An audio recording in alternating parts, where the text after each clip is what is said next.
অনুরোধ করতে চাই, বিনয়ের সাথে বলতে চাই, আমাদের চোখ মুখ কান থেকে বুঝতে পারি আমরা খুব ভালো মানুষ এবং যে প্রশাসনে আসছেন আপনাকে ধন্যবাদ জানাই। আমাদের গৌরব যে মিঠাপুরে আপনারা আসছেন, মিঠাপুর দায়িত্বে নিযুক্ত মোহাম্মদ চান ভালো চান, এটা আমি বিশ্বাস করি।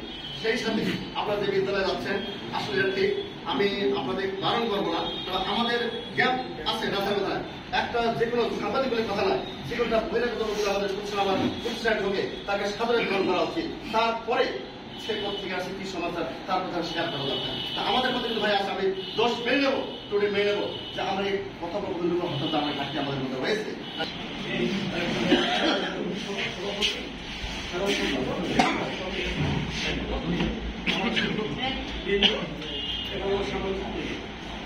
আসলে যে বিষয়টি নিয়ে আলোচনা হচ্ছে কয়েকটা নিউজের কারণে বেশি এবং এটা নিয়ে কথা হচ্ছে যে কথাগুলো সব বলছেন, যে কথাগুলোই বলছেন, সবগুলো কথা বলেছেন।